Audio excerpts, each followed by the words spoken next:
for their big Drop Everything sales event for the rest of 2021. Go to Hosford's Auto Accessories and Parts Center, where they'll be dropping 30% off select accessories, 20% off car batteries. But the rubber really hits the road with this deal. 20% off all tires, or get one tire free with the purchase of 4 tires. Buy 4 tires, get 1 free from now until the end of 2021.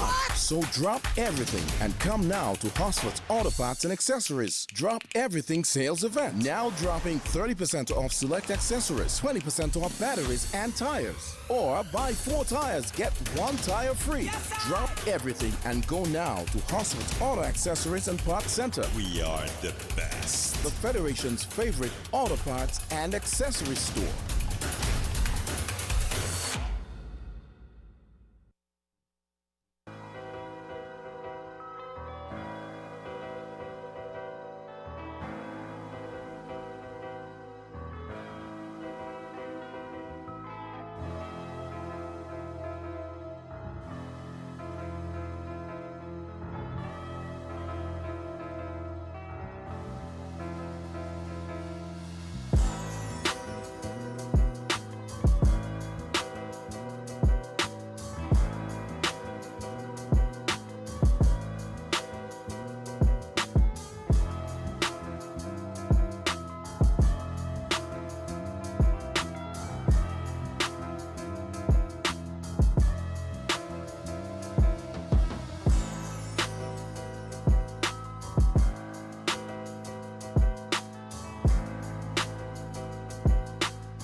Good morning, everybody. Welcome to Island Tea right here on Win Media SKN with the faves, Kevin and Azem featuring Jade, Gwen Johnson. Guys, it's Friday, so you know what I mean. I hope you know what I mean, because I ain't sure. I hope you know what I mean, because I ain't sure. But the weekend is upon us, and guys, every weekend brings us closer to brings us closer to Christmas.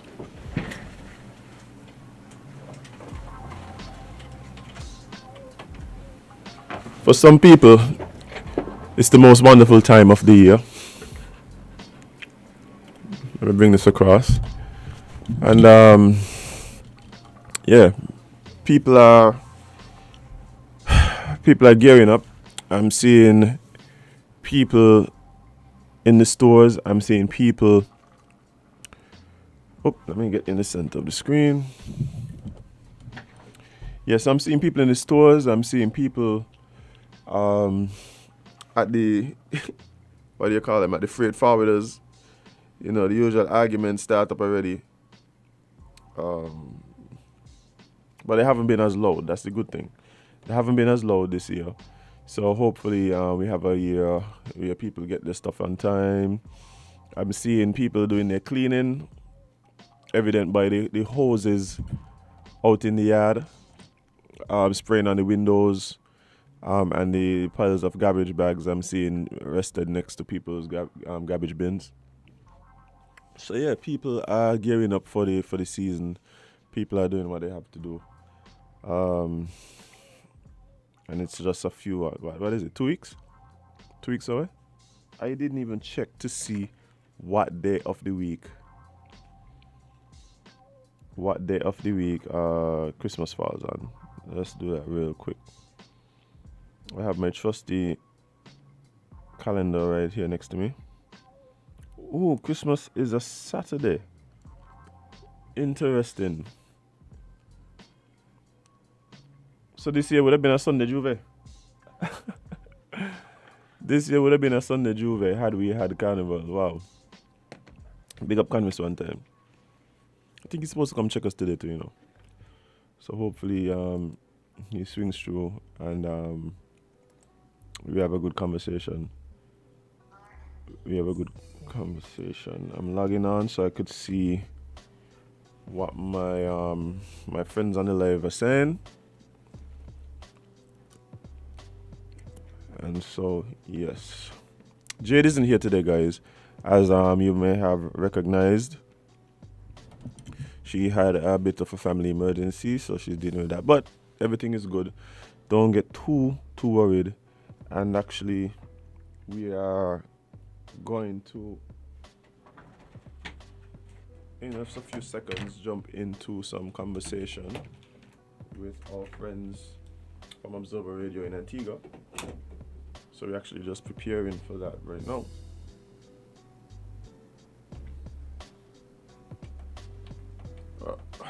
One second. There we go. So yeah, so we're just preparing for that right now, and it's gonna be we're talking to a friend of ours from Dominica today. So all the Dominicans here, we have a lot of Dominicans here, you know. I had not realized that until pretty recently, actually. You know, sometimes when you think about people who are here from some of the other countries, some of the other nationalities, you think Jamaicans, you think Guyanese for sure, and then we just watch out. Is it offensive that we just call all people from like the Dominican Republic Spanish? Like, do they find that offensive? Yeah, we just call them Spanish people. And why do we call them Spanish people as opposed to anything else? But yeah, guys, it's let me see. I'm kind of waiting on Jay to give me the heads up. All right, so apparently we are ready to join our friends in Antigua. So let's see if they're about to come in.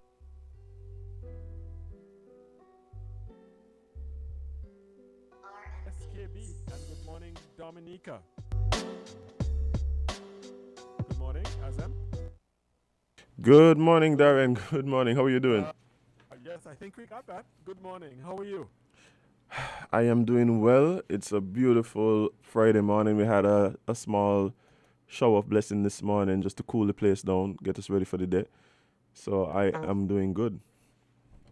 right. Excellent. Excellent. We had a little bit of a show when I got up this morning. My plants were looking all perky and pretty. And yeah, the place was quite cool. So I'm happy about that as well. So I think what we got, you got. It very well maybe Similarly. so. Thanks for sharing. Yeah, you're quite welcome. You're quite welcome. I do believe we have a special guest. Well, I don't believe, I know we have a special guest, and I can tell he's in Dominica. A lot of their buildings have that stonework as a feature. Mr. Luftus Durand, how are you? Loftus Durand, good morning. Yes, Mr. Darren. Morning to you, sir. Good morning. How are you? How is Dominica this morning? Well, Dominica is fine. You know, we're approaching the Christmas season as it was, so that cold weather that Yes. emanates from north comes up from north, and it is Right. down here with us. So we are going through the paces as it were. And so let me take that Okay. opportunity as well to say good morning to all the observer listeners. And also I think we are um relaying that thing through St. Kitts as well. Yes, good morning. Win FM. For sure, we're Okay. here. Yeah.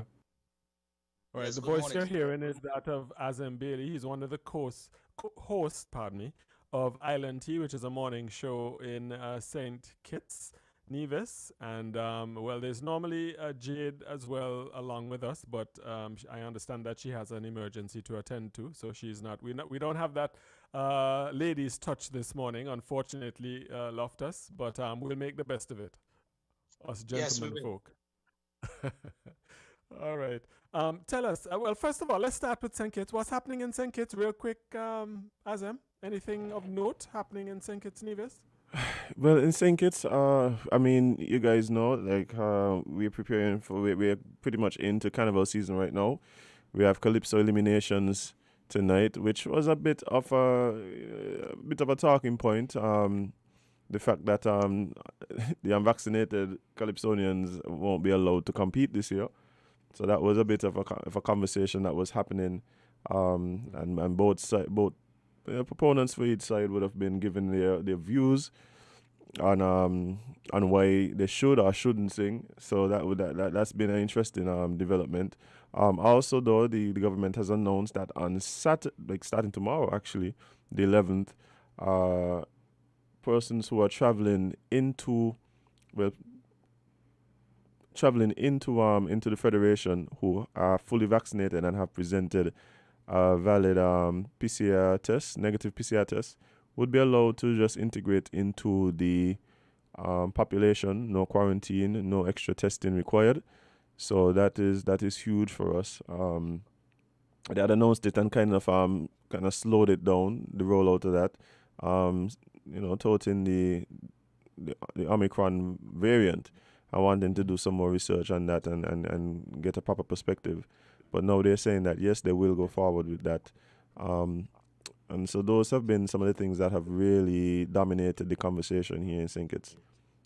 Okay, well, we certainly don't have any carnival, but we had a holiday yesterday, VC Bird Day, and that was the birthday of former Prime Minister of Antigua and Barbuda, national hero, Sir Bear Cornwall Bird. And of course, at least depending on which side of the political divide, you would have perhaps attended to or paid attention to commemorations marking his birthday. And then the opposition, they believe the day should be National Heroes Day, so they visited the grave sites or edifices associated with all the national heroes here in Antigua and Barbuda, and that was yesterday. But don't want to spend too much time on Antigua. I do want to find out what's happening in Dominica. The big story that at least from my perspective, Mr. Durand, the big story in Dominica this week that I observed was that you have direct flights from Miami now for the first time in Dominica aviation history. Am I correct with that? Well, I should say half and half, yes, because we have had flights straight from the American mainland before, but not from Right. Florida. We had it from Puerto Rico before. Okay. So, all right. So, direct flight from Miami. What's the goal here? I think I saw the post by the Prime Minister as well as some folks in the aviation community in Dominica. Very happy about this for all kinds of reasons, mainly economic. Are you expecting that there's going to be a significant economic boost to the island's tourism sector from this, from your vantage point? Well, there will be some kind of economic returns as to whether it is what the country needs at this time. We will have to wait and see. But nonetheless, they say thank God for small mercies. That is what we say in Dominica. We don't know if you guys say it in Antigua as well. So we are thankful for that. That will certainly have some kind of meaningful impact on Dominicans living in especially the Florida area and wanting to come home without that extra stop. And also Dominicans wanting to travel to the mainland, that is US mainland, without, any stop. So that is a sign in the right direction. Okay. All right. How many times a week is this flight scheduled for? We are hearing for now, it's twice per week, twice weekly. Oh, twice weekly. Okay, great. All right. I think we can see Mr. Bailey now via the Zoom. You can see him, Loftus, on the Not as Zoom. yet. Not as yet. Okay, we're seeing him on our feed. I don't know. We work something out with our technical director, patching something through. Hopefully, you'll be able to see it on the Zoom. But what's happening in Dominica on the political front? How is Prime Minister Skerrit doing? I know you pay attention to what he does and does not do over in Dominica. And also, while we're talking politics, what about Mr. Linton, Lennox Linton? How are things going in Dominica from a political point of view? Well, from a political standpoint, in Dominica, it is the quote unquote, I want to use this same old, same old. Last week, for example, there was a sitting of parliament, and out of that sitting came, some talking points, as it were. And one of the talking points that came out of the sitting of parliament last week was where the government introduced a bill, and that is the procurement bill. Basically, how I would say it, putting aside the old procurement act that we had. And so that bill got passed in parliament, so it is now law, whereby a minister of government, any sitting minister of government, can now decide who gets a contract. Unlike before, the act that we had before, it had to go through some tendering process. So that was kind of a political talking point coming out of parliament last week. Okay. What's your feeling about that? That sounds very interesting. So a minister of government can determine who gets a contract or not? Well, yes, because it is very interesting in that there has been various times in Dominica where a number of projects have been undertaken by certain businesses in Dominica, and Right. these projects were not tendered. And obviously, the opposition and the opposition forces in Dominica, we made a lot of hue and cry about that aspect of not tendering these projects. So basically, what happened last week, it was like the legalization of what we were talking about. That was not good and is still not good. A matter of fact, Mr. Anthony Leblanc, he is one of the main engineers and contractors in Dominica. He basically said that was legalizing corruption. Those were his words. Okay. I'd be very interested to hear what the government's rationale for such a so implementing such a policy would be.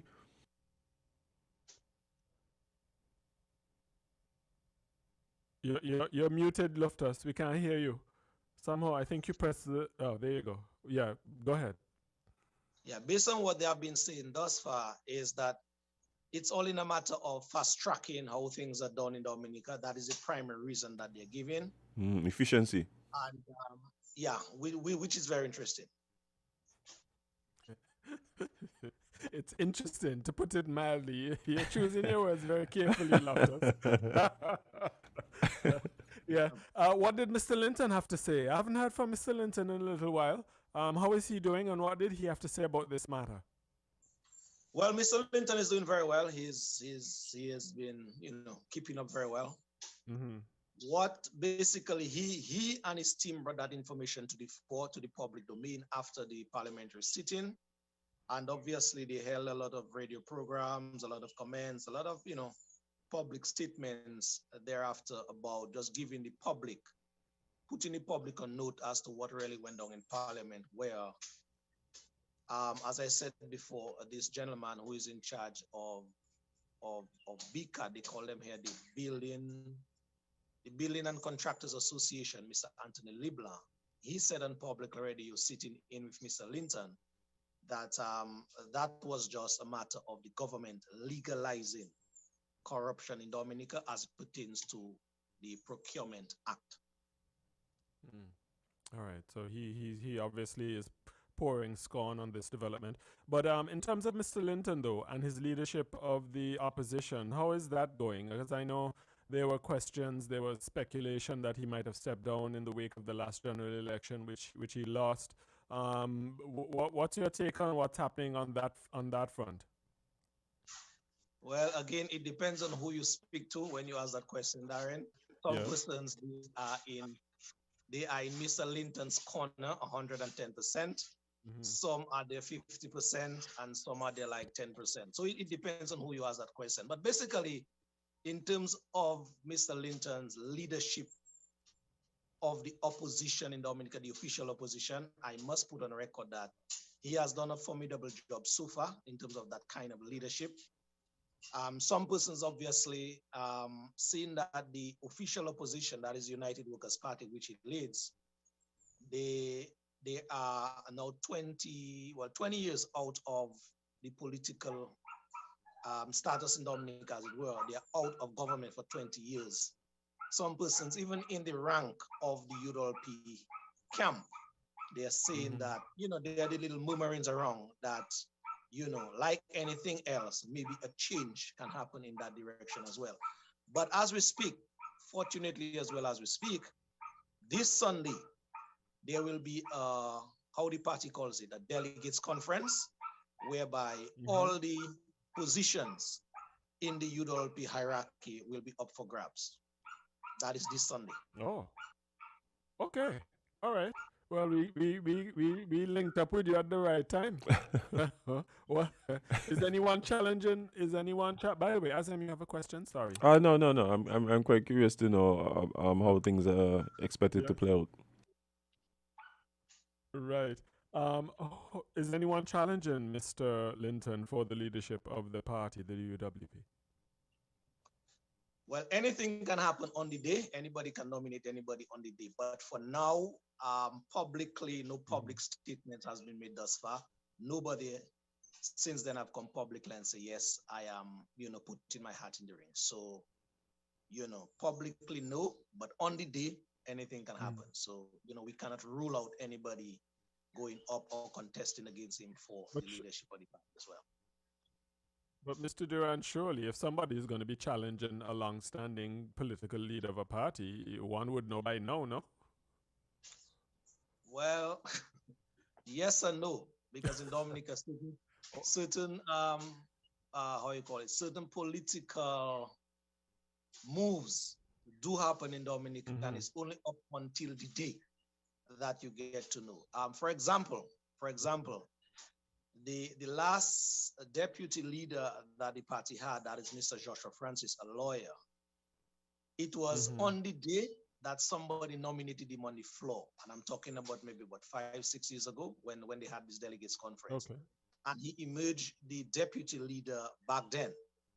So it has happened before, and it may happen again. Stranger things have happened. What I mean, you're a man who listens to the ants marching on the ground. What are they telling you? I mean, are you expecting any change in the leadership of the party or in any of the other leadership positions at all? Or it's more or less going to be the status quo? Well, from my picking ups on the ground in terms of my ears and eyes being on the ground, there will be some changes in the structure. Some positions will go to certain persons. Some persons will retain their position.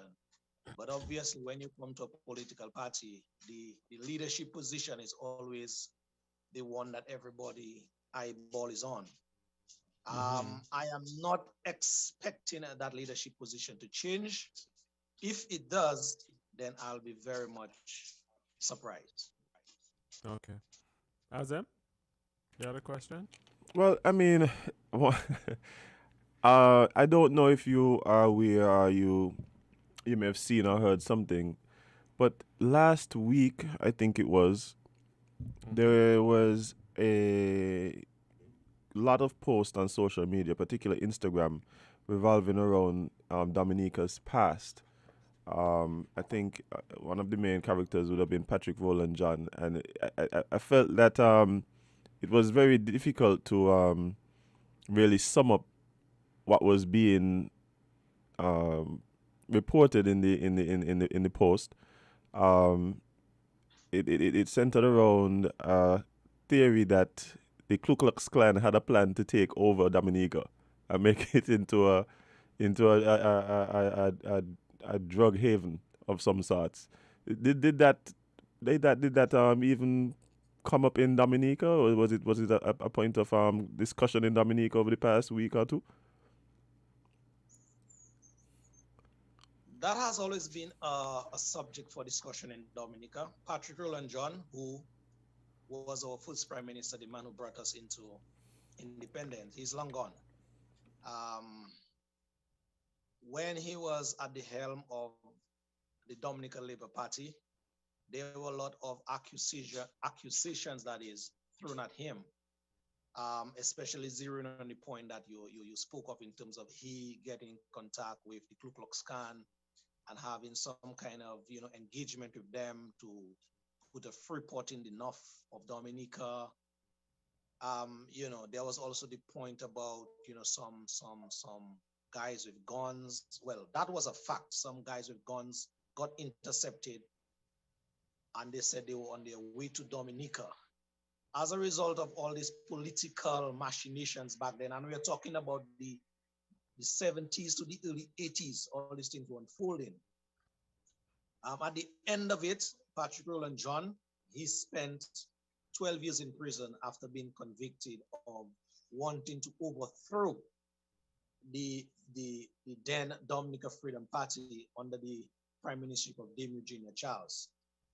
So that has been our past. It is still our past. And so it depends on who you speak to. If you speak to a supporter of the then Labour Party, where Mr. Patrick John was the head, you will get some categoric denials that never happened. If you speak to the opposition side, obviously they will want to push their point. A very striking point to note though in all that development that happened back then is that matter where Mr. John was convicted, there was two trials basically. The first trial found him not guilty of trying to overthrow the government. The second trial, the second attempt at that trial found him guilty. And again, it was said, or it is still being said, that no man should ever be tried twice for the same crime. Right. And it is that kind of striking thing that happened back then that still have a lot of quote unquote bitter memory in some Dominicans' mind as it relates to that specific case, because he was tried twice for one charge. Right. Quite interesting. I just found it amazing that it just somehow popped up all over social media this past 2 weeks. I was like, well, did I miss something? But yeah, I guess it is part of the past, and it will surface from time to time. Right. Yeah. How he died just this year, right? Patrick John. He died like what, in the middle of the year? He died earlier this year. The exact month don't come to mind now, but he was buried about 2 months back. 2 months back. Okay. All right. Yeah, I know. How long was he prime minister for, by the way? I'm not hearing you too well. Oh, I was asking, how long was he prime minister, Patrick John? Patrick John was prime minister. His stint didn't last too long. He was prime minister when he brought us into independence. That was 78. There was Right. an election in 80. That is 2 years after. He won then. Right. And in 85, there was a change of government. So he lasted for about 7 years as prime minister after we gained independence. But before 78, he was called the premier. So he had some stint there as well. So about 8 to 10 years he was at the helm. Okay. All right. Very well. That's very interesting. And not to belabor the point about the past necessarily, but in terms of his legacy, the Dominicans reflect at all on his legacy, and how would you characterize that legacy? Well, I can tell you, though he's long gone, but Patrick John, he's still a household name in Dominica. A lot of persons in Dominica still recognize his efforts because a lot of things that we are enjoying today, quote unquote, it was part and parcel of as a result of his hard work and his Labour Party's team then. For example, our Woodbridge Bay port that we have in Fonkole, that was basically his brainchild. The Dominica Social Security that a lot of persons get their pension from today, the elderlies that is, that was part and parcel of his doing as well. We have a lot of persons who are in housing situation today, meaning they have a home and they have the titles to their home in various parts of Dominica. That can be attributed to him and his team. What else? What else? Basically, a lot of persons who could earn $1 back then and they're retired today. A lot of them, they said, whatever happened to Patrick John in terms of he being convicted, but it was as a result of his effort, then I have a salary today, I have a pension today. And make no bones about it, Darren and the colleagues here, a lot of persons who are supporting this present day Dominica Labour Party, they are doing that as a result of, quote unquote, paying homage to the man Patrick Roland John. Okay. Just a quick question on the recovery from, has Dominica fully recovered from Hurricane Maria, I believe it is? Maria was your last big storm? Maria, yes, Hurricane Maria. Yeah, how's the recovery effort gone? How has it gone? And where you think, if I come to Dominica, would I still see remnants of the impact of the hurricane, or things are pretty much, been erased as far as that is concerned? Well, by and large, in terms of the natural aesthetics, things are back to normal. I can say 95% back to normal. As to the recovery efforts, economically, that is, we are still, struggling from that. We are still reeling from that. Wow. There are a lot of lives that were lost. So there's a psychological part of that as well that will never go away where some persons are concerned. But by and large, from where we were when we woke up that very unfortunate morning of September, then we can say that we have made some strides. We have made some strides, and those strides are in the positive direction. Okay. So who do you give credit to for that? Do you think Prime Minister Skerritt's leadership was critical, or you think it's just the resilience of the Dominican people despite his leadership or lack thereof? Darren, it is good that you use that word resilience, because coming well, out of, yes, because coming out of Hurricane Maria, that was the buzzword in Dominica, resilience. And it was touted about that Dominicans rather, are the most resilient people in the world. And even out of that, when the Prime Minister Roosevelt Skerritt went to the United Nations to give an address, basically asking for help for Dominicans, then he said then that his government would try to make Dominica the most resilient country, as it pertains to climatic conditions, after Hurricane Maria. So it is very interesting that he used that word. Obviously, Darren, as well, is in terms of, who I would want to give kudos to where we are today after Hurricane Maria. Obviously, any leader who was in that seat, they would have to get some kind of, recognition. And yes, I want to give Roosevelt Skerritt some recognition for his leadership in that direction. Things went in a certain order, I must say. And to tell you the plain truth, is in situations like that, you can really see or test the true mettle of any man vis-a-vis any leader. So, he stood tall in that area, and I want to compliment him for that. But no leader can really have that impact without the efforts, without the resiliency of the people. So more importantly, I really want to give Dominicans, that compliment as it pertains to we bouncing back in the timely manner that we did as it pertains to the devastating effects of Hurricane Maria. Okay. All right. Azam, you have a question for Loftus? No, I just want to say, I remember waking up that morning after Maria and seeing, especially what was especially striking for me was the impact it had on the nature. Dominica is touted as a nature isle, and it was so shocking to me to see what had happened to the trees, the greenery. It was like I would never have thought I would have seen a brown Dominica. So, I'm very happy to hear that you guys have seen improvements in that area, but also, even more importantly, the people. And I'm sure that going forward, we're going to continue to see you guys make strides in the positive direction economically. So, kudos to you guys for sure. Just to strengthen your point that you just made, I am here now sitting in the comfort of my home, and I just want to just pan the camera to give you guys an idea of the greenery that is in my area. That is the greenery. Getting us jealous, Loftus. You're getting us jealous. Yeah. Wow. Look at that.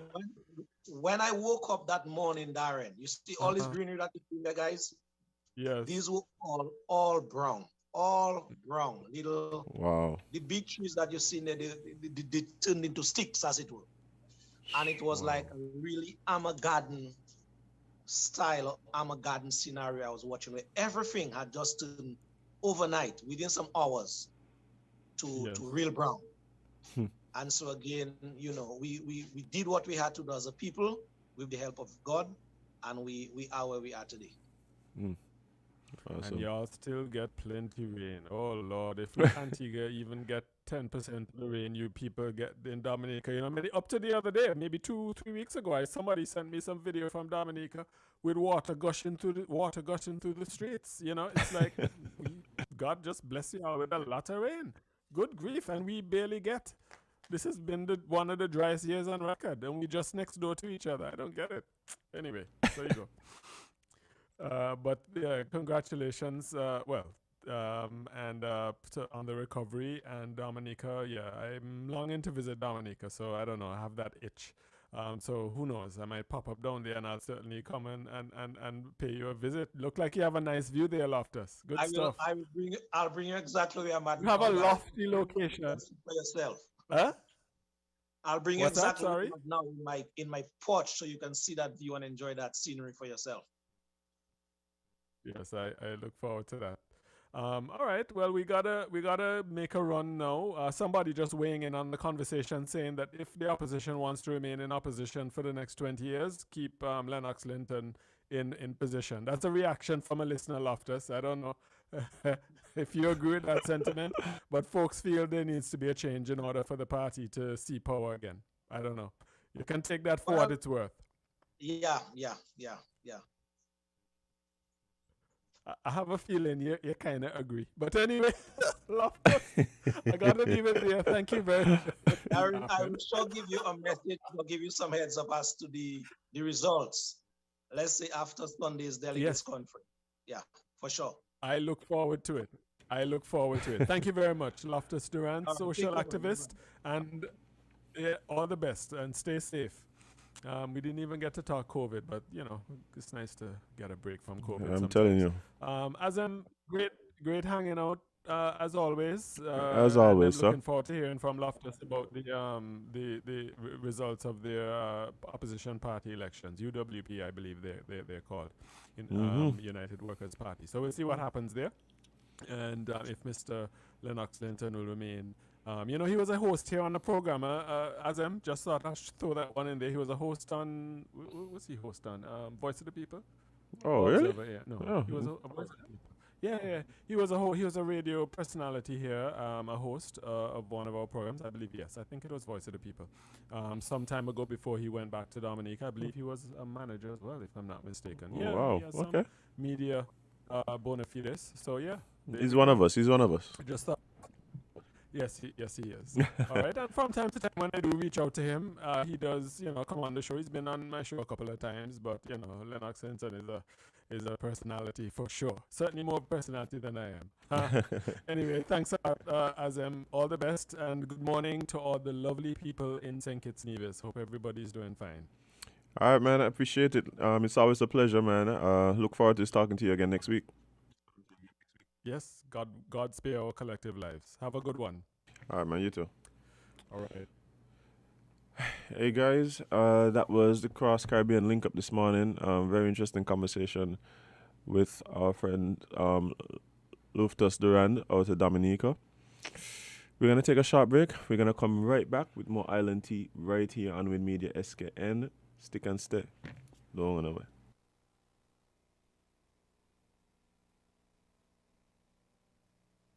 Brilliant gold liquid reflects or sunshine, or how the bright blue of its label mirrors the clear Caribbean skies overhead. Maybe it's the fresh, crisp taste of this beastly cold beer on a scorching hot day. Maybe it's even the way it brings us all together. But one thing is for sure, Carib is very much a part of who we are wherever we're from in the Caribbean. Carib. It's the way we play. Drink responsibly. Paint it, style it, improve it. Your walls, paint it. Your rooms, style it. Your home, improve it with huge savings at the Hotsford's Building and Nevis Center's Paint It, Style It, Improve It sales event. Come to Hotsford's Building and Nevis Center now and get savings of 25% off all paints, plus deals and discounts store-wide on home improvement items. Paint it with 25% off all paints. Style it and improve it with other deals and discounts store-wide. It's your home, so paint it, style it, and improve it at the Hotsford's Building and Nevis Center. Paint it, style it, improve it sales event. 25% off all paints and more. Come now, save big, and simply paint it, style it, and improve it. Event starts now and ends December 31st, 2021. Terms and conditions apply. See stores for details. I want it all.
And welcome back, guys, to Island Tea right here on Win Media SKN.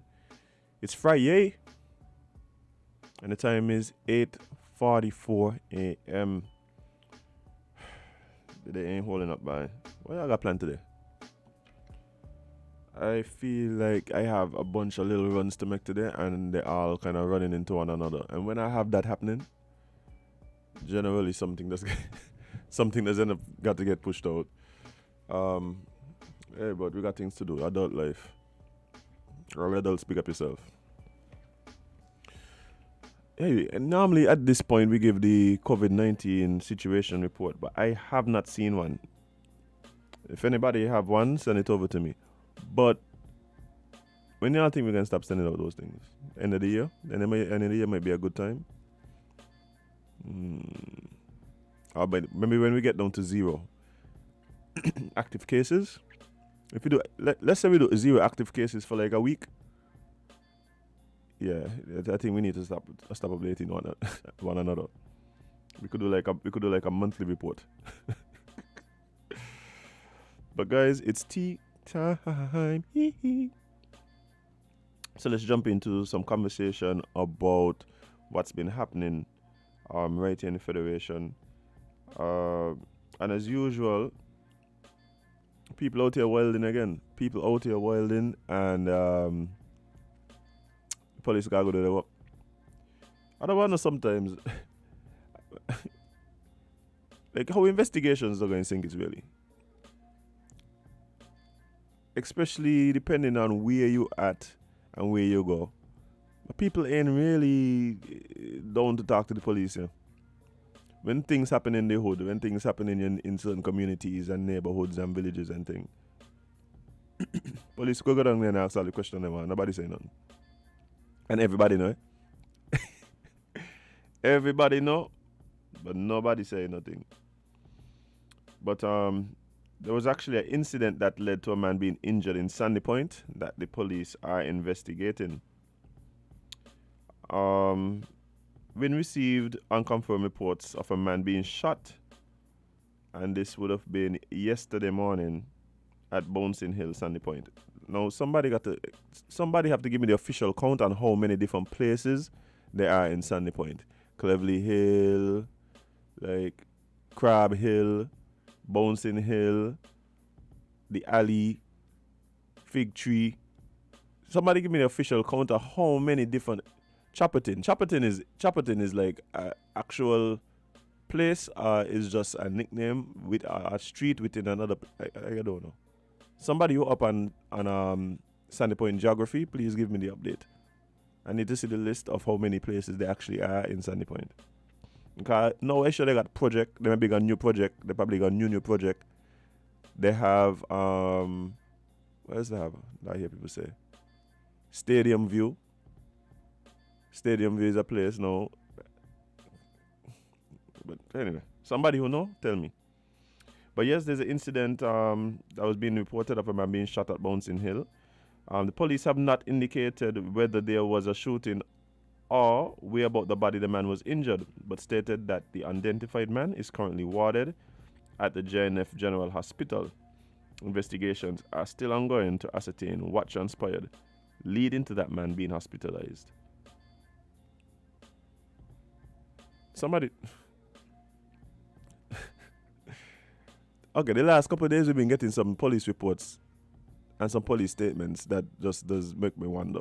Not all from here. We have a statement, so the reporter asks in the police about a man that's being shot. The police won't confirm whether or not there was a shooting. But they know who you're talking about enough to tell you that the man who you're asking about, he up JNF.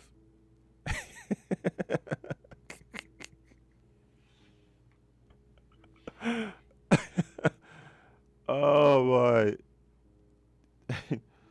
One can only wonder. But again, every time we have these stories, it kind of raises the issue of guns.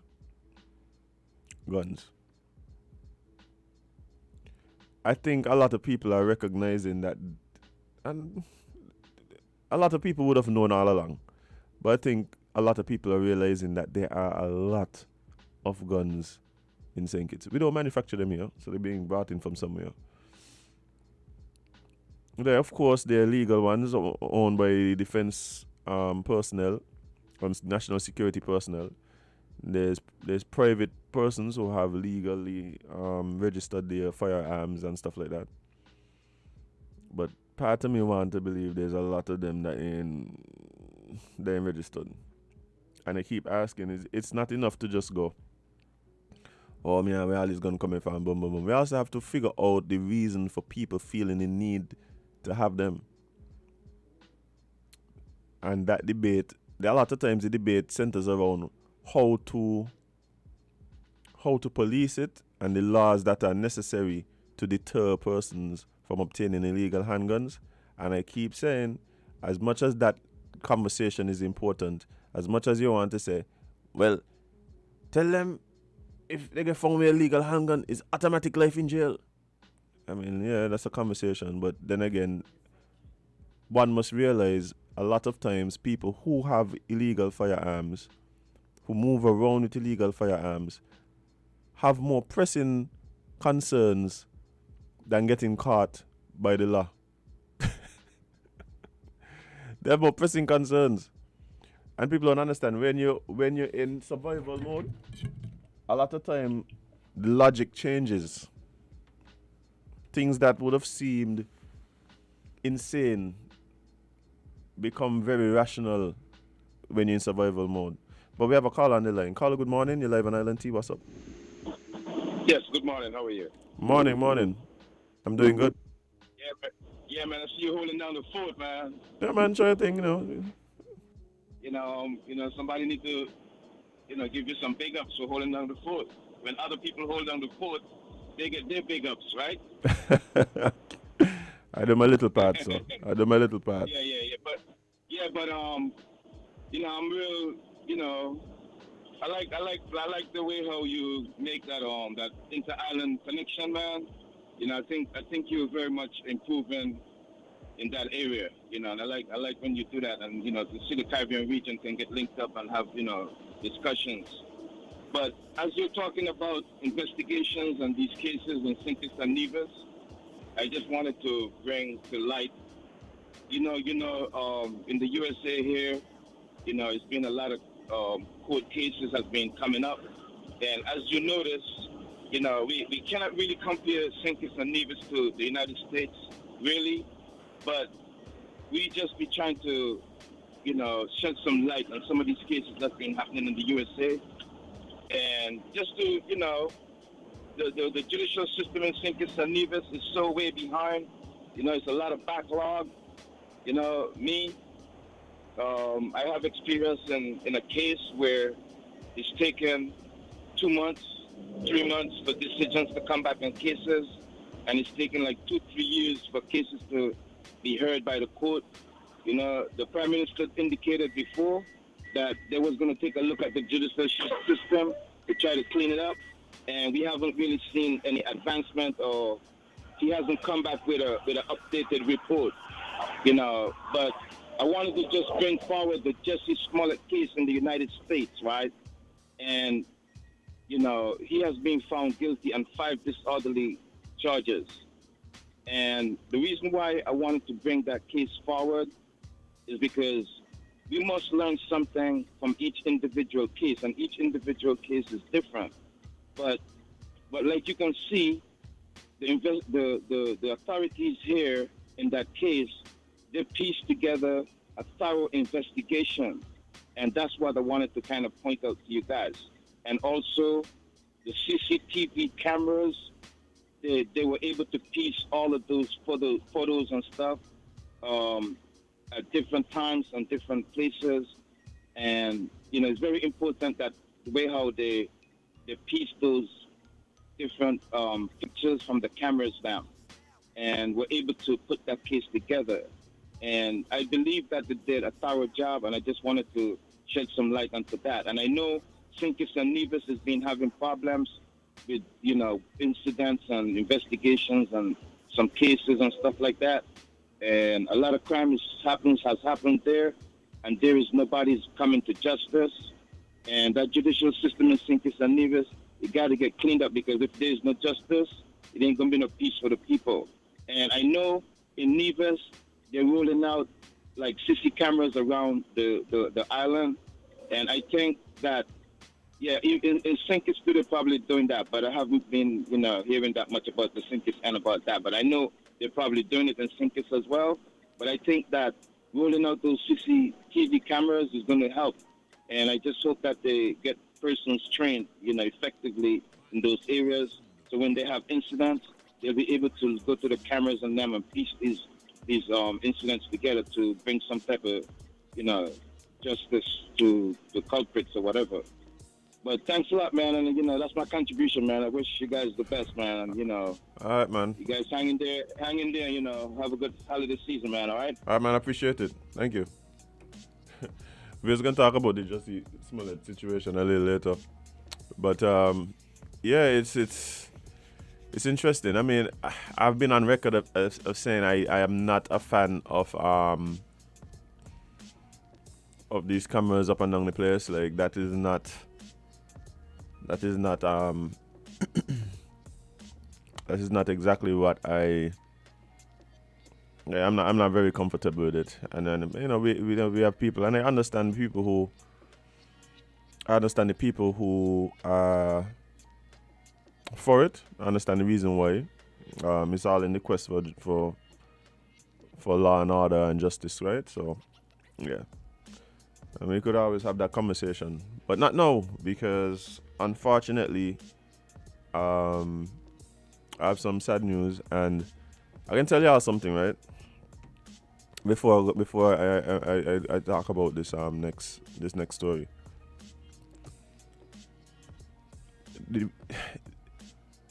I am in a position now where I have to come in here on an almost daily basis and talk about things in the news. And one of the things that we've been seeing in the news so much is death. I feel like I talk about death a lot. And maybe that's why it has been on this Make It to 2022 story, because there's a lot of it. There's a lot of people not going to make it. All right? But we have to really just take time, take stock of what's going on in the world. Like, you don't know what tomorrow holds. You don't know if you'll be here. You don't know. But at the same time, you have to live as though you will, make preparation, plan, but understand that we have to move with love, because we don't know. Love and grace. And we see so many people, and I just feel it for people who either going into the holiday season, a time where families get together, a time where people get together, who lose loved ones around this time. It seems so diametrically opposed to what we believe or what we feel Christmas is. Time for togetherness, time for family, time for gift sharing, time to see people who you might not have seen in years. Time to connect with your loved ones, only to at that exact same moment where that is the expectation, to lose people close to you. For all of you who may have lost loved ones around the Christmas season, just know my heart goes out to you. Like I that is an experience that I really don't wish on anyone. It must be like, losing a loved one is difficult. But somehow I feel like losing loved ones around this time is like it adds something to it. It makes it even tougher to deal with. It makes it even tougher to deal with. Also, we associate certain times with certain experiences. So to have that be something that is now associated with this time for you, must be extremely difficult. But love and light. Lots of healing energy being sent out to you right now. But I'm speaking now about the passing of the legendary bass player Robbie Shakespeare, who passed away at the age of 68. Legendary Jamaican bass player Robbie Shakespeare was yesterday described as one of a kind by keyboardist Robbie Lynn, one of the many artists and musicians who rode Sly and Robbie's Taxi label and had a front row seat to Shakespeare's genius. Shakespeare died at 68 yesterday at his home in Florida, United States. According to Lynn, Shakespeare's story transcended music. He came from a challenged background and made a name for himself. Robbie worked himself into a position as someone to respect, Lynn told the Jamaica Observer. No official cause of death was given at press time, but Shakespeare had been ill for an extended period. He and Lynn had a musical connection that went back to the late 1970s when they were members of Peter Tosh's Ward Sound and Power Band, along with drummer Sly Dunbar.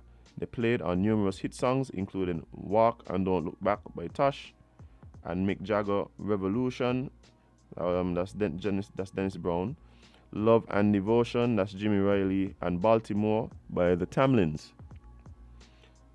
Saxophonist Dean Fraser is also a member of the Taxi Gang. He remembers first meeting Rasta Robbie in the late 1970s at Channel 1 studio in Kingston. And he says, Robbie just had a different style, one of the steadiest bass in the world. Him did just have a different sound, very creative, said Fraser, who also played on Baltimore, as well as Anthem, the Sly and Robbie produced album that won the first reggae Grammy in 1985.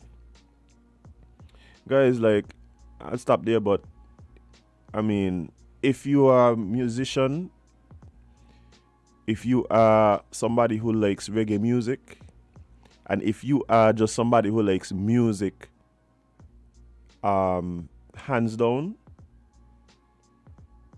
you would have somehow run into something from Robbie Shakespeare. Like the duo Sly and Robbie, they have to be one of the most sampled artists in the world. I mean, talking about reggae samples and thing. I mean, talking about like dance hall or nothing like that. Their music have been sampled by everybody over and over and over and over and over and over and over and over. They have to be one of the most sampled artists in the world, right? So a lot of songs that people might know might have been like they produced Murder She Wrote for Shaka Demus and Pliers, World of Music by Inika Mosey. They've been sampled by people like the Notorious B.I.G., Public Enemy. Who else by? Well, they did Bam Bam, and we know Bam Bam like Water Bam Bam. Well, that they've been sampled by everybody from Jay-Z to by everybody. Right? So big loss for music. And I just hope that, and one of the things that I've been very aware of lately, and it's because it just seem to be seeing so much people transitioning right now, but the way in which we pay homage and tribute to our loved ones and passing, especially people who would have impacted a wide cross section of people. We have to be aware of the legacy and give respect in the proper way, right? We have to be aware of that. Sometimes people run to social media and one of the things that upsetting me right now, this trend of somebody passes and you post the last communication you had with them. Like you screenshot the WhatsApp conversation and put it up. Stop it. Stop it. Bad taste. For me personally, don't look. In the next 762 years, when I eventually transition, whoever got me messages in the phone, don't post it nowhere. As a matter of fact, just delete the chat. Just delete the chat. Don't save nothing. Because I can't, I don't know, it makes me feel very, very weird when I see people do that. But it seems to be this trend now. The person transitions and you go through your chat and you screenshot something and put it up on your social media. It's like, don't think that's what the person had in mind for their communication. But I would have had the pleasure of meeting Mr. Robbie Shakespeare. Which was a huge. There's only been a few times in life where I would have felt starstruck. When I met Sly and Robbie, that was one. When I met Stephen Marley, that was one. Right? And I remember I was working, at the time I was working with a particular artist who had the utmost respect for Sly and Robbie, and he would always tell stories about how he worked in the studio, the process, how he came up with it, because he had done songs for this particular artist. And he all the time talk about Bobby Shakespeare. So by the time I was able to meet him, we met in California and had a conversation just prior to him going on stage. And he looked at me and he said, "You don't play bass?" And I said, "Yeah." I said, "Well, how you could just watch me and play bass?" He said, "You have a thing." You have a thing that bass player have. So I still don't know what that thing is, but for some reason he looked at me and walked out and just play bass. And bear in mind, I was there as an engineer, so, and if I'm saying kids, they're from Jamaica, we had no, I don't think he would have known or seen me anywhere. But they went up on stage and they played a bunch of their songs, and song after song after song, it's like you're just remembering, like, man, they produced that too. They produced that one too. So many songs that people have enjoyed for so many generations, and will continue to enjoy because, like I said, the songs have been taken, remixed, sampled, used in movies all over the place. You know, so rest in peace, condolences to the friends, family, loved ones of Mr. Robbie Shakespeare, and to the people of Jamaica, and to just the whole music fraternity on a whole. It definitely made a huge impact with the time he was given here on this side of the spectrum. Yeah, I see people here talking about the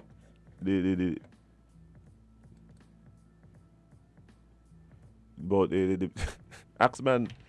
Look, I see men doing it too. Yeah, maybe a lot of women do it, and sometimes it feel very shady, you know. Sometimes it feel very shady. Like, you well know what the position you played in this man's life. The man, wife, the man's significant other don't want to be scrolling through her thing, and Abby gets sent messages from you talking about, "Oh, I'm going to miss you." Somebody need to do with that there to you. That's another thing to you. Sometimes if y'all wasn't all up in public in while he was alive, don't wait to come show yourself when they're gone.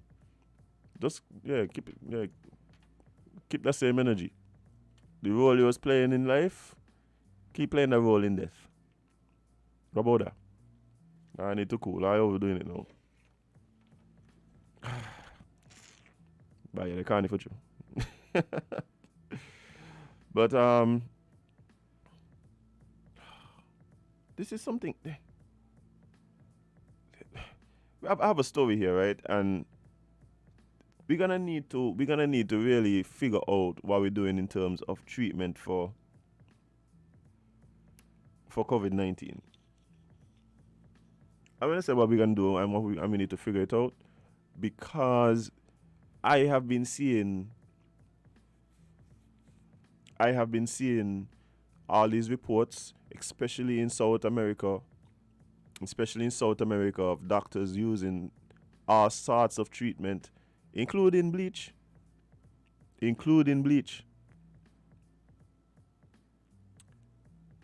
for treating COVID-19. Now, people might say, "Oh, no, this is a serious thing." There's people making serious money. There's people having makeshift clinics in their homes to administer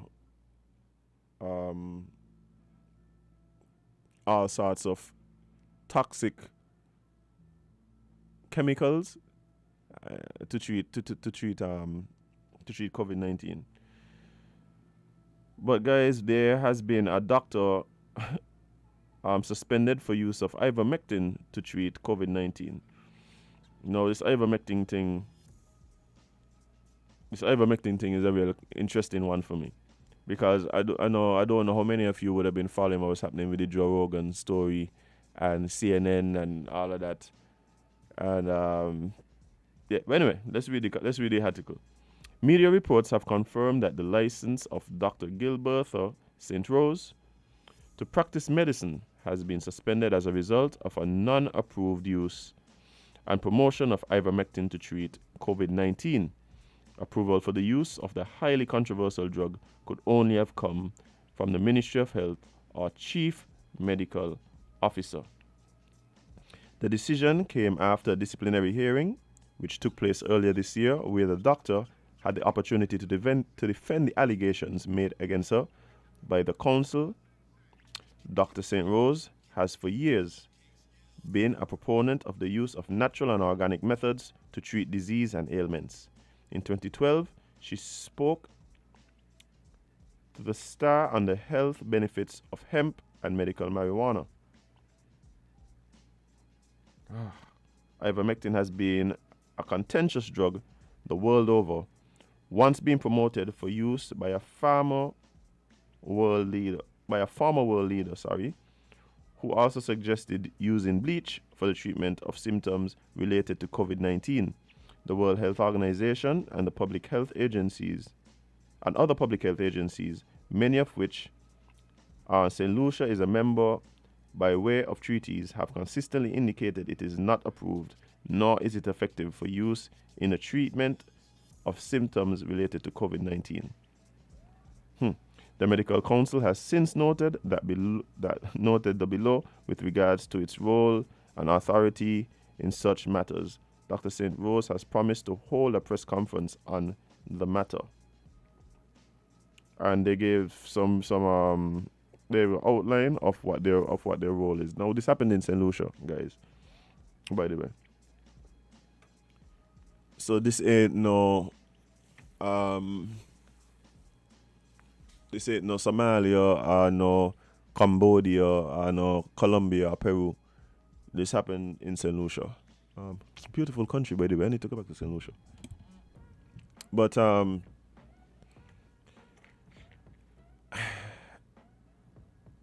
going to wait. I'm going to wait to see what comes out of these stories, because we've seen time and time again how, in hindsight and in retrospect, some of these people end up becoming known as prophets. I don't know. But the thing is, if it's not approved, then you have to go through the process of seeking approval. Now, people are going to say, well, if you believe it's going to help people, then you should just go ahead and use it. I don't know about that. Right now, the medical profession, I think, is at a very interesting crossroads. We've gone from a place where we have trusted them almost wholly to being a bit skeptical at times, to now I feel like there is a severe and there's a mistrust. There's a definite mistrust of the medical profession, the medical field, especially pharmaceutical companies and stuff like that. And this ain't nothing about, like, even though we don't have any base here in St. Kitts, it's happening right here, obviously. When you hear people talk about why they have these reservations, you gotta say, you kind of got a point. But at the same time, we really still depend on their expertise and their knowledge to help us when we're not feeling well, to help us when there's a problem, whether physical, mental, emotional. These are the persons we turn to.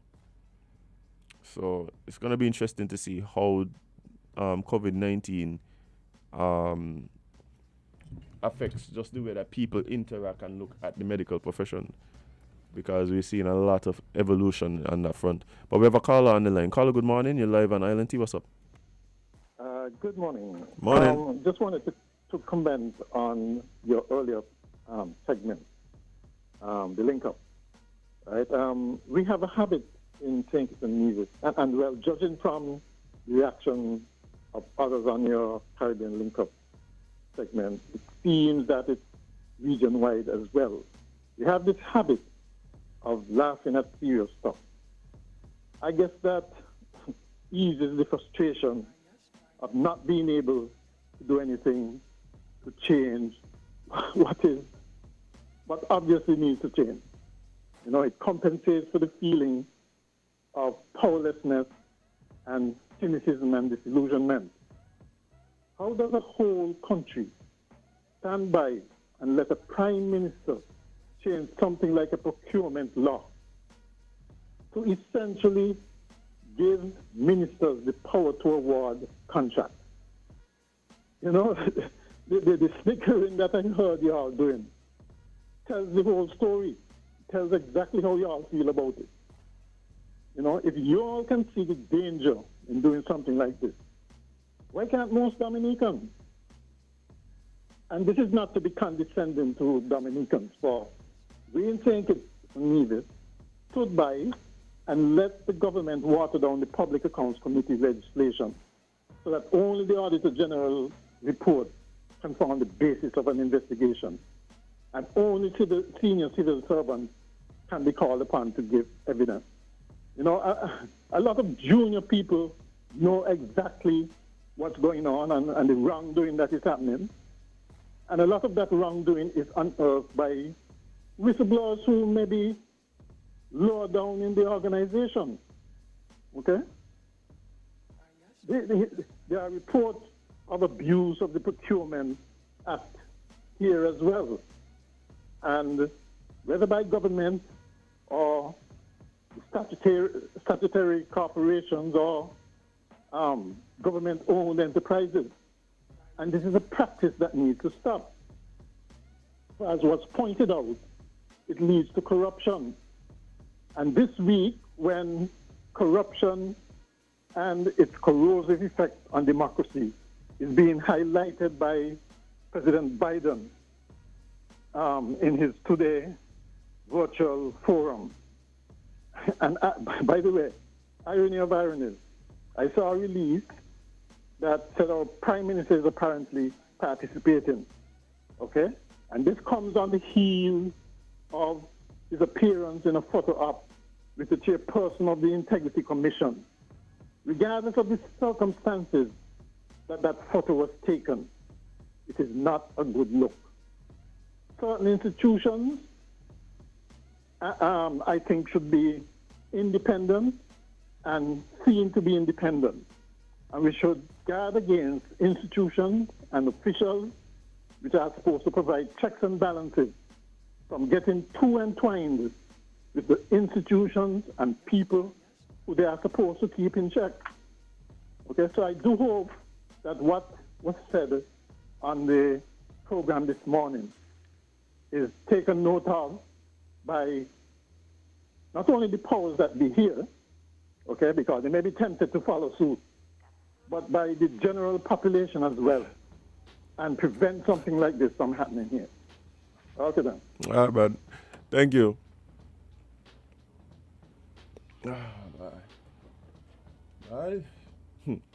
Who knows, eh? I think that we, if I could hang up the phone, so if somebody want to call, that would be a good thing. So let me, okay. No, you're not gonna hang up? Oh, finally. Oh, boy. But, Axeman behave. But yeah, guys, I feel, there's a couple of things, right? I mean, one, a lot of times there are things that happen, and I believe that persons in power recognize that either one, there is not enough information that is put out to the general public to make them aware of exactly what is happening. Of course, that becomes part of the responsibility in a lot of cases of the opposition to ensure that people understand what is happening. Because a lot of times the government trying to slip your Mickey, as they say. But I do believe sometimes, though, as much as I agree with what you're saying in terms of people laughing just to ease the frustration and the pain, a lot of times humor is the thing that allows these conversations to be had. It frames the conversation in a way that makes it palatable and also garners the interest of the people who may otherwise not be interested in having the conversation. It's just not on their priority list. You know? So the way it's framed is very important. But yeah. Oh, I see somebody was trying to call. Feel free to call back. Come join me, come keep me company. But yeah, I think a lot of times the general public just has so much on their plate that a lot of times the energy devoted to some of these things may not it might not equate to the actual seriousness of the issue. So that's I think politicians always use that to their advantage. Like, man, I didn't kick up for like a week. I am be the same 7 people on Facebook posting for a week or two, and then I'm the end of that deal. Yeah, something else can happen and they're gonna move on. So yeah, I think that knowledge also impacts the actions of policymakers, but yeah. We'll have to wait and see how, like, when that's gonna change. That's gonna bye. There's a lot of things happening where people feel like there's no change. I said earlier while we were talking, there was something we were talking about earlier, and one of the comments literally say, wait long for that. I think it's when we were talking about the gun situation. And the fact that, guns ain't going nowhere and stuff like that. And a lot of times I feel what happens is that we focus on the wrong things. And because of that, you can't really expect change. For instance, even let's look at the gun situation. A lot of times we focus on legislation. We focus on legislation and just thinking like, how we gonna legislate this? Like how we could make the sentences harsher, how we could make laws to deter persons from that might be important, but people don't really stop to figure out exactly, like I keep saying, why people feel the need to have all these guns. Perhaps if you want to see a decrease in guns, you have to deal with the reason why people feel like having them in the first place. Maybe that's the only reason. Maybe that's the only way to try and decrease, all these guns that we have here. Maybe people just like things that go bang. So perhaps we need some more. Perhaps we need some more paintball courses. Maybe we need to encourage people to go to the range, so they could hear all the bangs they want in a safe and controlled area. Who knows? I don't know. I ain't do the research, but somebody needs to. Because I don't think we could. It's kind of the same thing with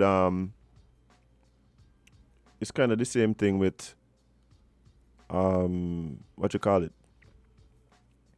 Anyway, my partner here calling me from Tartolo. Let me see.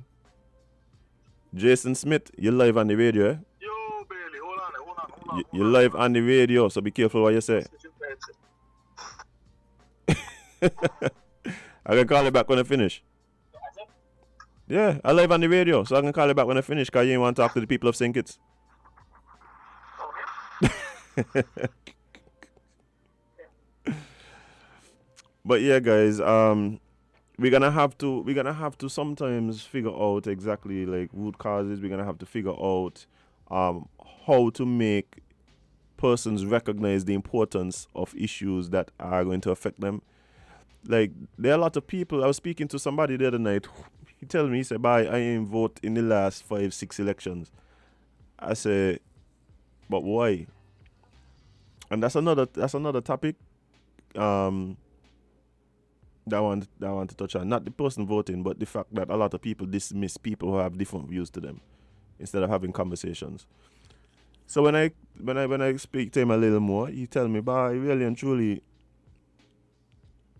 I am very much involved and concerned with what happens politically. But he just don't vote. So it's not that he's not aware. It's not that he doesn't follow. But he has his reasons as to why he doesn't vote. But he's very much aware and follows exactly what, and understands how politics and elections will affect his life moving forward. He was very aware of that. Good morning, caller, live on Island T. What's up?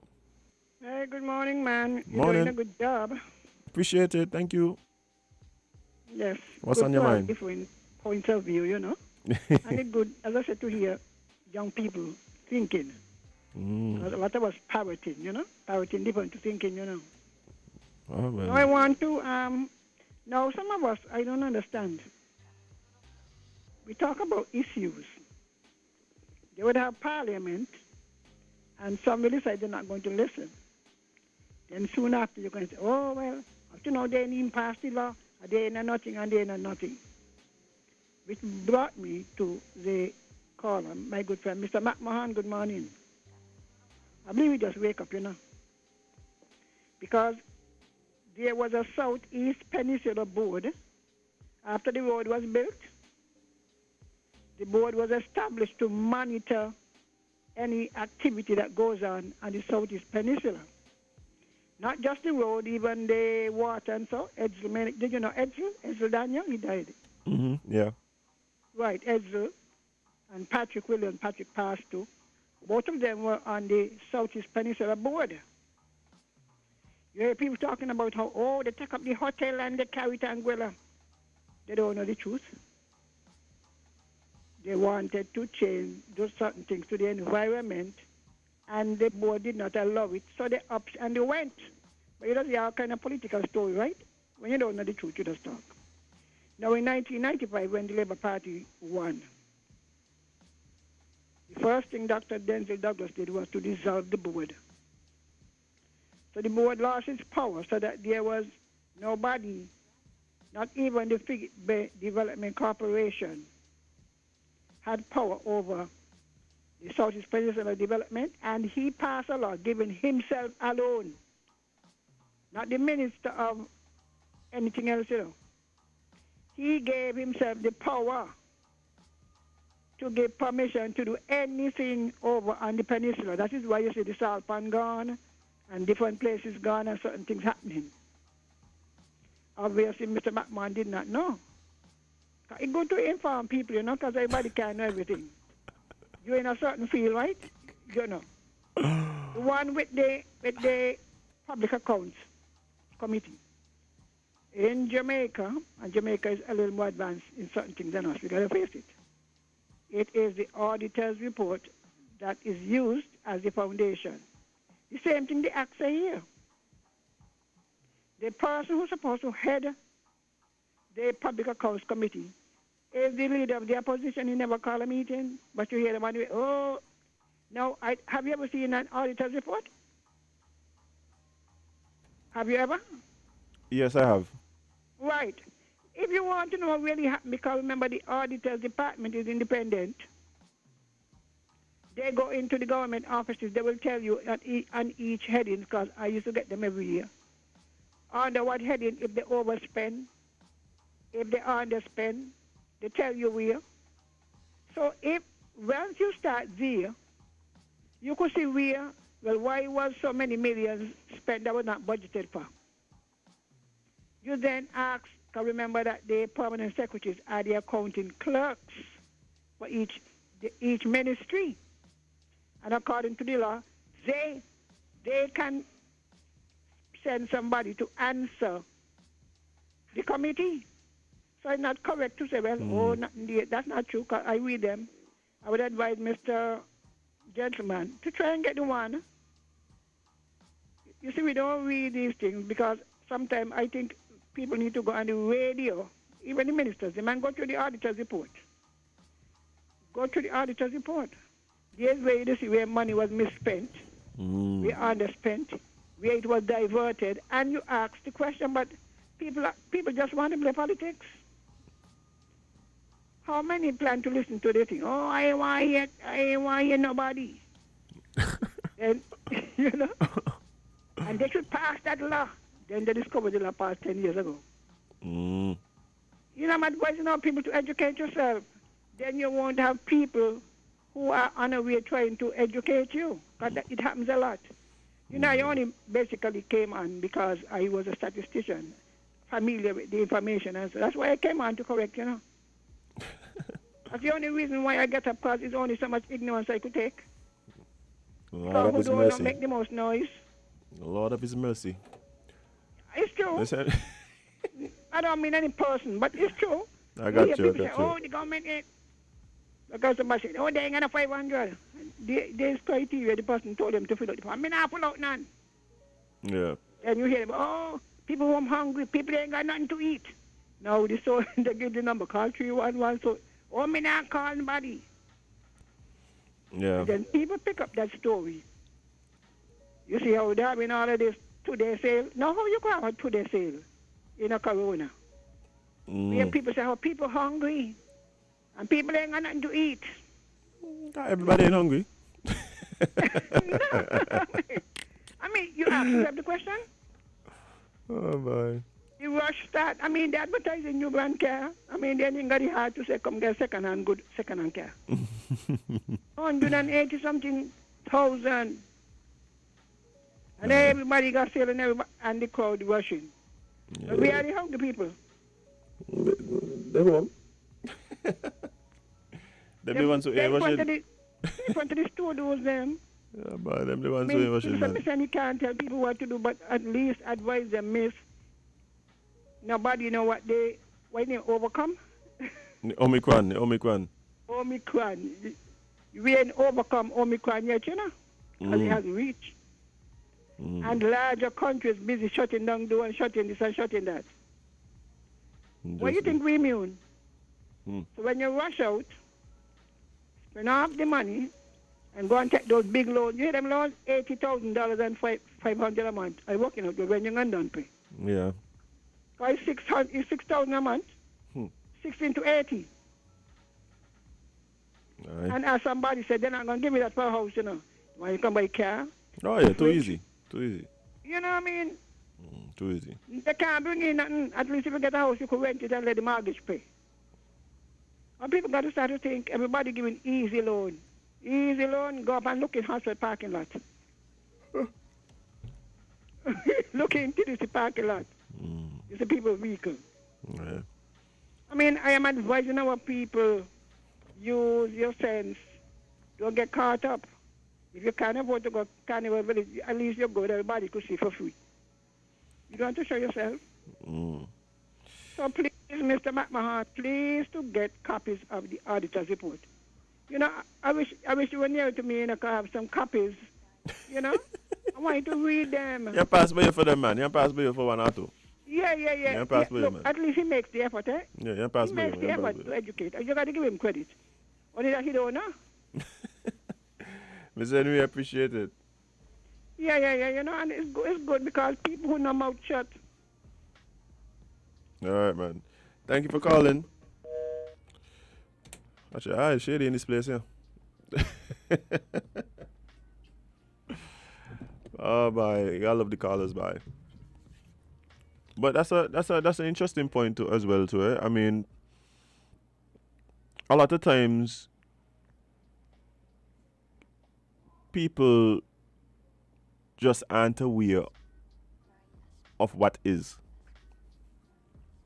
The information is there, you know. Like it's not that it's hidden. It's not that it's sometimes just even a misunderstanding, and you take, you know, you get loud and you talk, and the sad part about it is one, you don't get as loud with the correction.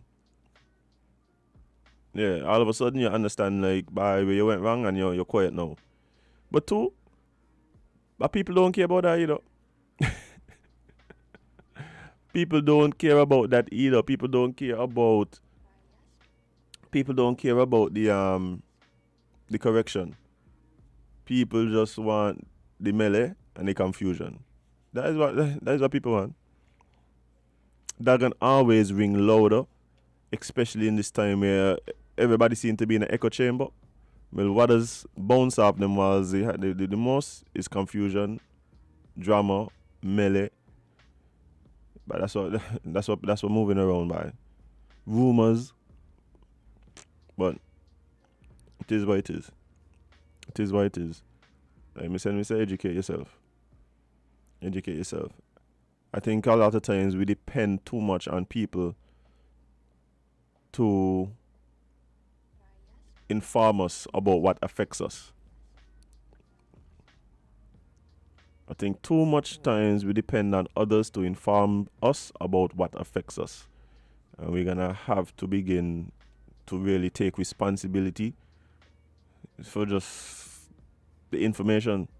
We're going to have to take responsibility for it. It's a lot, yes, I know. And the truth is, like I was saying earlier, persons are focusing on other things.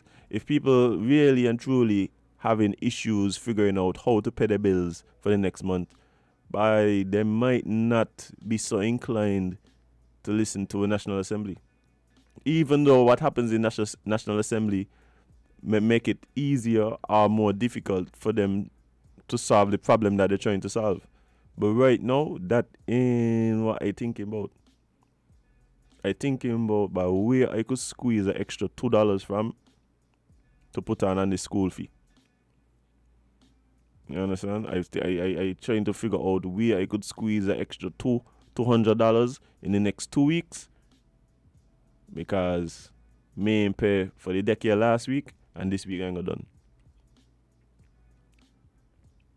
And so when people in those states, people ain't really studying about things, you know. And we're talking about, you know, the sales and people running and going to the stores and things like that. That can happen. That can happen because one of the easiest things to do when you ain't got no money is to spend it, yeah. To spend the money where you don't got. Look, I tired to hear people, right, talking about how they ain't got no money, so what they going to do is go get a good meal. But really and truly, by things so hard, I'm going to treat myself. Think about that. Things so hard, I'm going to treat myself. That's what we do. That's what we do. I'm guilty of it. I've done it. Sometimes things been so rough for so long, you get some money, but you're wrong to spend it because it just make you feel good.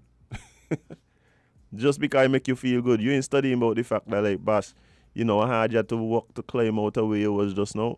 All of a sudden you're gone on a splurge. You buy some new hand chain, you buy some new shades, you buy some new shoes, you gone on a Shein, buy down the place, telling yourself that everything is $4, so you could go buy 15 shirts. That's what we just do. Make us feel good.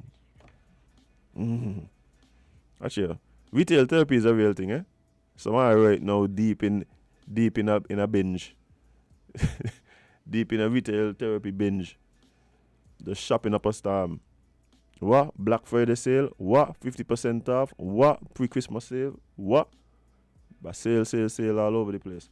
When these people getting high sale, they're still making a profit on top. Yeah, I think they're losing money. Never still making the money. Me ain't gonna call a name. People out here saying that certain businesses around town. You go last week, the price is $100. You come back this week, just before VAT there, the price is $117. By the time they take off the VAT, the price gone right back to the $100.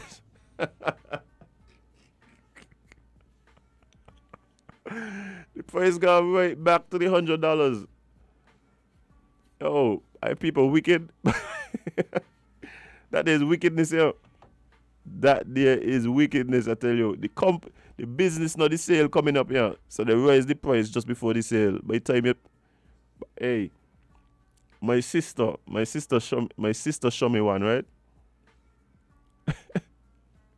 My sister show me one. She went go buy a TV in town. Right? She went last month go watch the TV, yeah. The TV is, I think it was like $1,000, you know. Right? It was like $1,000. So this place done advertising the Black Friday sale, yeah. So she gone back to the store to look at how much she's going to save on the TV. Was there savings? Yes. You know what the savings was? The price on the TV now went up so that the sale price gone back down to exactly what she saw a month ago, which was $999.99. But where you save? She got the pictures in she phone here because she been shopping for a TV. You know where you save? How you purchased a month ago was $11. Now it's $10. So well, you save a month. You save $1 at least for the Black Friday sale if you take it on your purchase. Wickedness. Wickedness. I must stop it. We gotta start to name them and shame them, you know. Take out our phone and take the prices them and I see them. And when I see them pulling them moves, just put it up on Facebook. I bet you they stop. I went into a particular place here in St. Kitts. I saw a piece of equipment that I had purchased a few months ago. I purchased the equipment for $170. Right? The company is selling a lower version of the same piece of equipment. They're selling it for $2,200. When I went and checked the price of it, is $140 online. $140 online, yeah, they're selling it for $2,200. We gotta name them and shame them. Let's take a call. Caller, good morning, you're live on Island T. What's up? Yes, Megan. One of the things we have to remember is that there's a whole population a whole segment of our population that remained virtually unaffected by the fallout from COVID. And so they don't have reduced income or anything like that. So, of course, they'll go out and shop as usual. All right? And so we should not use that as a gauge for another segment of our society that were out of work, that were living hand to mouth, essentially. Okay? There's a danger in doing that because it marginalizes a whole segment of the workers in the country. All right? So we shouldn't really look at the throngs that go to take advantage of sales and so on. You can bet the life they know where the money is coming from. Okay? But we should remember at the same time that there are lots of people who are out there suffering. All right, one other thing. Of course, I know about the auditor's report. But which ordinary citizen is going to comb through an auditor's report to find out anything? I expect somebody like the leader of the opposition to do that. That's what he's being paid for. And even though the bill was watered down, he should have tested it at least. Okay? So I fault him for that. But remember at the same time that no government is going to give the people rope to hang themselves with. I listened to the chairman of the Nevis Integrity Commission say that, yes, the legislation has been in place for so long, but the politicians forgot a little detail, and that is to set a date for operationalizing it. So yes, you pass the legislation and then make sure it's not active or you haven't set a date when you actually start to apply it. You know, that's deception. You know? And it's the same thing with other pieces of legislation. You put it there, and it looks good. You could always refer to it.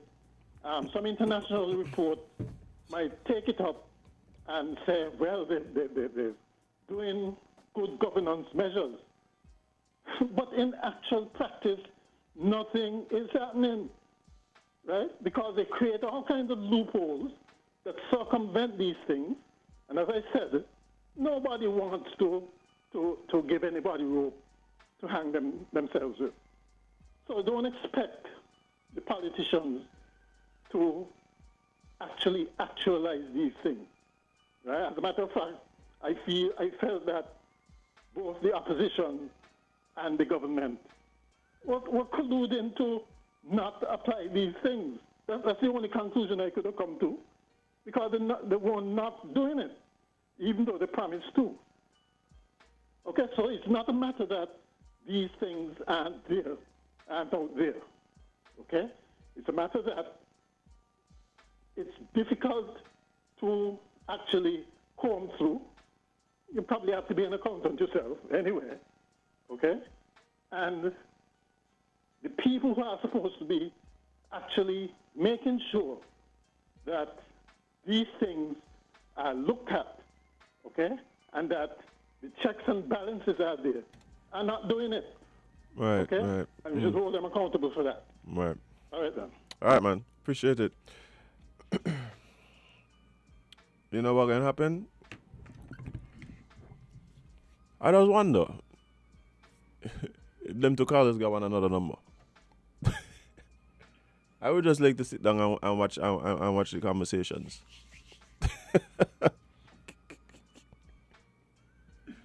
But anyway, interesting.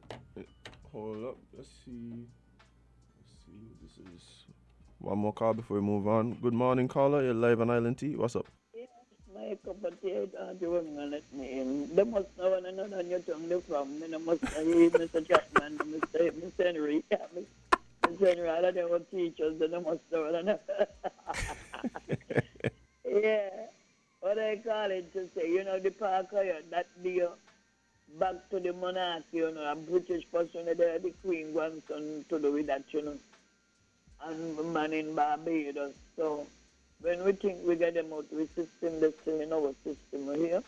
That's the Queen, that's still England landmark deal. And next thing again, what happened? They need to put the people them, because the government ain't doing it for us. As you just said, put them on Facebook. I heard more than one person talking about this thing, you know. Today we're going to see it to 110. When you go back next week, you're 115 or 20. And it's wrong, because that ain't nothing. If we look at the whole fact, they say you better we leave it alone, because it ain't benefiting nothing. Just as you say, they ain't losing. They're telling you one thing now and another thing there after. So I don't know who's fooling who.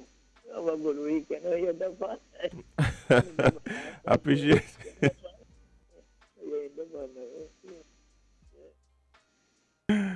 Well. Oh, boy. I appreciate it. Hey, let me tell you something. You see that thing with the who own these things and some of these hotels and things like that?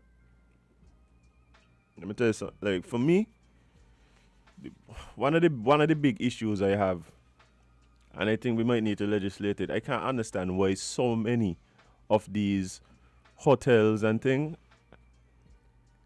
like just love to remind us about our like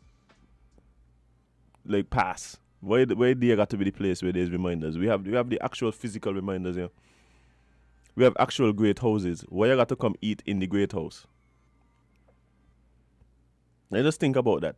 People dressing up, black people dressing up, feeling as though they're somehow going to a special occasion, like because they're going to have dinner at the great house. I don't tell you that there's like if somebody go to Israel and open up a spa and call it the gas chamber. Like nobody can say by that's an amazing name, man. Oh wow. But people gonna know that is in bad taste. That is in bad taste. I don't understand why all these hotels seemingly have a great house. And the premises, I don't like why. Why? I mean, I don't understand why. I don't understand, but anyway, that's just my own personal pet peeve. Maybe I wasn't supposed to go in yesterday, no? My bad. But just a little update, something that we found interesting about what's happening, because we only have a few minutes left, so we're gonna just talk about this quickly. All right. Australia's unvaccinated population to be fined thousands until they get the shot. So now we've had vaccine mandates being a thing around the world. That's nothing new. We've had vaccine passports and needing vaccine to access certain services, certain businesses, bars, restaurants, etc., etc. That's something that's been happening around the world. but now we're having a seemingly new push. Unvaccinated Australians could soon face thousands in fines for flouting the COVID-19 vaccine mandate slated for February for all residents 14 and older. The Australian government on November 19th announced its plans to enforce a general vaccine mandate beginning February 1st. The country currently boasts a roughly 68% vaccination rate, which is low for Western Europe. The move will be the first such mandate for any European country. Sorry, not Australian, sorry, but Austrian, sorry. The Australians might start messaging me. Those who are neither vaccinated nor exempted could face a €3,600, which is about $4,000, fine, an amount which could be altered based on the individual's income and other financial obligations. We still have an obligation and a need to increase vaccination coverage so that we don't go from lockdown to lockdown next year as well, said Caroline Edstadler, the cabinet minister who handles constitutional issues. Those who are pregnant, though still advised to get the vaccine, will be eligible for exemptions, as well as those who cannot get the shot due to medical reasons, said the health minister. People who have recovered from the virus in the past 6 months will also be eligible for an exemption. That is something that I've been talking about for quite some time now. We are the people who have the natural antibodies based on the fact that they recovered from the virus, where those stand in these equations. Those who have the natural immunity. Anyone eligible for the exemptions must sign up with a central vaccination register, which will be checked every 3 months with an initial cutoff of March 15th. Unvaccinated people will be contacted by authorities every 3 months with reminders to get vaccinated or get a doctor to recertify the exemption status ahead of the next deadline. Wow. The fines can also be imposed every 3 months. Those individuals will have the opportunity to provide vaccination and get rid of the fine. Oh, so if you're vaccinated, then you don't have to pay the fine. Very interesting. Oh, wow. I say very clearly that we don't want to punish the people who aren't vaccinated. That's a direct quote from one of the ministers. We want to bring them along. We want to convince them of this vaccination, and we want them to show solidarity with everyone so that we can regain our freedom. Austria has seen a decline in its 7-day infection rate since the lockdown that was announced on November 19th and is set to end Sunday for the vaccinated population.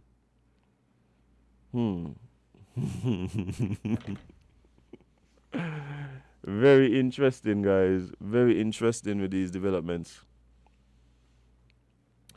Yeah, very interesting, guys.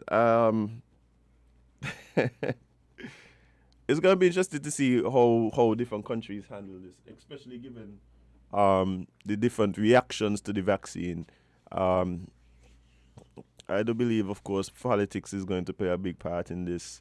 Where politicians, depending on how strong they think their popularity is and thing, all that can come into it. Let's not be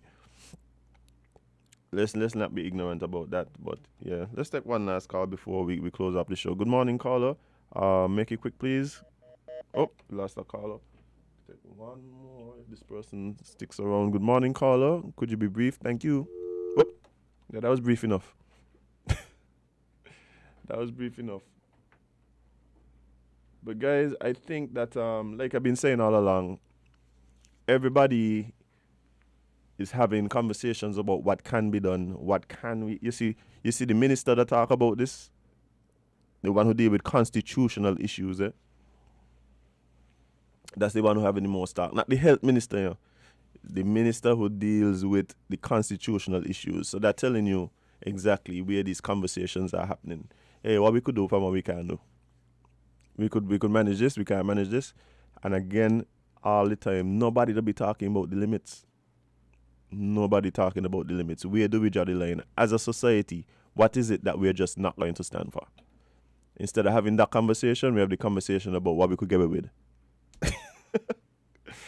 What we could get away with is the conversation, not where we draw the line. But hey, it is what it is, man. It is what it is.